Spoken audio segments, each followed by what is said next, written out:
Please be seated.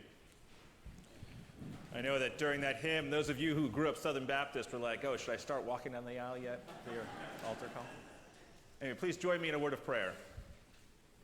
May the words of my mouth and the meditations of all our hearts be acceptable in your sight, O God, our rock and our Redeemer. Amen. Sometimes it seems like Jesus can't catch a break.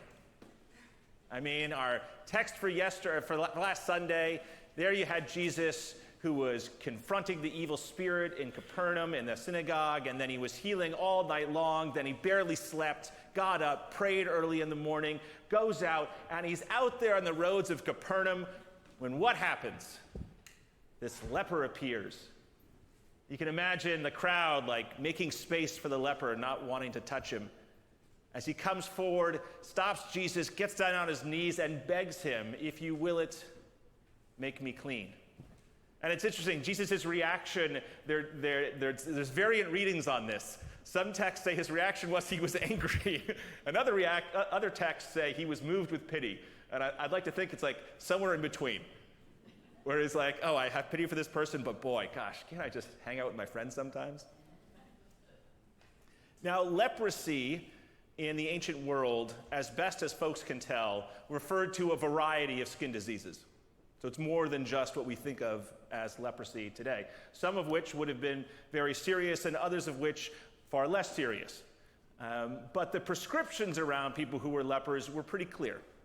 And it's worth reading this. If you were designated as a leper, according to Jewish law, according to the book of Leviticus, quote, the person who has the leprous disease shall wear torn clothes, and let the hair of his head be disheveled. And he shall cover his upper lip and cry out, unclean, unclean. He shall remain unclean as long as he has the disease. He is unclean. He shall live alone. His dwelling shall be outside the camp.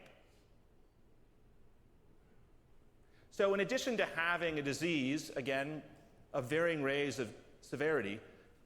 of severity, more than anything else, this leper is someone who has been totally ostracized and isolated. He is an other. He is made to feel intense feelings of shame. Shame for what he has, shame for the judgment that God brought upon him for having this illness. The closest analogy in our recent times that I can think of were people in the 1980s who had the AIDS virus, where not only did people have a virus that was a death sentence at the time, but then they had, on top of that, the just intense shame and ostracism that went with it.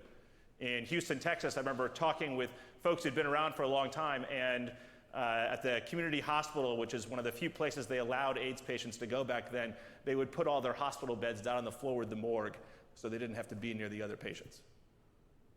And this is when they knew it was a sexually transmitted disease. This is not communicable, but they were other. They were like the lepers. And this text brings to the fore just this notion of shame. Now, when we think about it, we might not think that shame is that common. I mean, most of the time we don't go through our days feeling ashamed of things. But actually, the more we consider it, the more we realize how prevalent shame is, particularly in a place like Wellesley. Shame is that feeling you get when you feel that you're not good enough. Something about you is wrong, is bad. And it happens in so many different aspects of our lives. Take, for instance, our bodies. Our bodies are so often a source of shame. Our bodies don't look the way we want them to look. We think about, I've got some friends, very close friends of mine, who have over the years struggled with various weight issues, and to hear them talk about it and how much internalized shame they have, particularly as gay men with weight issues, or particularly gay men and women who have weight issues, can be this incredibly intense sense of internal shame over that. Or you think about the role of aging for people. You get older and you can't do the things you could do before, and there's that sense of shame that goes along with it. I was talking with a friend recently who works in Silicon Valley, and he's a financier. in Silicon Valley, and most of the people he's working with in this startup culture are in their early 20s, and here he is in his mid-40s, and he was just lamenting how the age thing just was constantly before him. He always felt out of place. He felt almost as though he was ashamed to be trying to hang out with them, like, what am I doing here? But these are the people he's trying to invest with. It's just all these issues around, now I'm over the hill, now what? Age, shame. There are lots of other things of shame too. I mean, another classic one, sex. Lots of shame over sex. I mean, when I was a teenager, I remember, as a teenage boy back then, I assume still today, there was all this conversation about who was, having a girlfriend and what they were doing and whether you were on first base or second base or whatever. And this is for I think various reasons. I wasn't very good at this, and so I was constantly like, "Yep, I'm nowhere near those bases." But the amount of shame, I was meant to feel shame. Like the cool kids were the kids who had their girlfriends and were doing risque stuff. I was not one of the cool kids. There's shame there. I felt deep shame over that. And as you grow older, sex doesn't stop being a source of shame. I mean, as you grow older, anyone who suffers from any sort of impotence issues, thankfully there's medication for that, but talk about shame, not being able to perform, that, shame. Or shame about the frequency of sex you might have in your relationship. You hear other people and you hear how amazing a sex life they have, and you think of your sex life and you're like, oh, shame. We're good at that. We're really good at it. There's shame over our kids, especially in Wellesley. Let's say your kids aren't perfect. You're there in your parents' circles, and all the parents are talking about their great accomplishments of their kids, which is great. You want them to celebrate their kids' accomplishments. But there's an edge of judgment there, and there can be a sense of shame if your kids don't live up. You feel that internally, not just when your kids are younger, but also adult kids. And that sense can be pretty brutal. There's shame similarly over addiction. I mean, addiction thrives on secrecy. Keep it a secret. Something's wrong with you, don't want to talk about it. It's in your family, don't want to talk about it, like mental illness, other kind of health issues. This is prevalent. What about job stuff? I remember after I left the church in Iowa when I was burnt out, and I said, I really need a break, and I also needed a break from Iowa, and I left the church in Iowa, and my mother allowed me to move up to New Hampshire, to the house in New Hampshire. And shortly thereafter, one of my good friends from college was getting married to a woman from Brazil. And so they had this wedding down in Rio de Janeiro. And so I saved up my pennies, and I got my visa and got my ticket and went down. Now, this is a fancy wedding. So I remember at one point going for the rehearsal dinner. For the rehearsal dinner, they had rented out the entire Museum of Modern Art in Rio for the rehearsal dinner. And so I remember going, to get on a shuttle bus to go there, and there's someone checking people in from that hotel in Ipanema, and they're like, oh, I don't have you on this list. And I said, yeah, I'm not staying in this hotel. Of course, I was staying at the hostel up the street because I couldn't afford that hotel. And here I was in this frumpy suit. Everyone else in their early 30s were these high-powered finance people. Jared Kushner and Ivanka Trump were at that wedding. This was a big-time wedding at the Copacabana Palace Hotel, and here I am, and my hair was recently starting to go gray, and I felt bad about my age, so I started dyeing it, but it was a bad dye job, and it was obvious to everyone. And the amount of shame that I felt in this, I was like, can I please not be here? That happens. Job stuff is so much a part of it, especially in Wellesley. Education. Think of the shame over education. Oh, what school did you go to? Oh, you went to that school? Oh, Boston makes you feel this intense shame over these things. It's endemic. Material things. Oh, so-and-so has that car, but you've got this car. So-and-so's got that stuff. Oh, they went on that vacation, you didn't. Sense of shame. It's something that we all experience, and yet so rarely actually talk about. The most compelling writer on shame in recent years is Brené Brown, who's a scholar at the University of Houston. I've mentioned her before, and I bring her up again because certain things are worth repeating. And I think this is one of these things that's worth repeating. Brené Brown, she talks about shame is the swampland of the soul. And she's like, it's everywhere. Now, some people might say, hey, but isn't shame important because it keeps people to have good conduct, right? if you shame someone, if you can shame your child enough, then they'll change for the better, right? Well, Brene Brown is like, I've researched this for 10 years, and I'm telling you, that's not true. The data point in the opposite direction, where the reality is, what does shame lead to? It leads to aggression and violence. You feel shame about something, people tend to lash out. Depression, higher incidence of substance use disorder, eating disorders, all these things are related to shame. And Brene Brown distinguishes between shame and guilt. Guilt, she says, is a good thing. When you do something wrong, you should feel guilty, and you should seek restitution. She said the difference between shame and guilt is this. Guilt is, I made a mistake. Shame is, I am the mistake. And you can see what a difference that makes.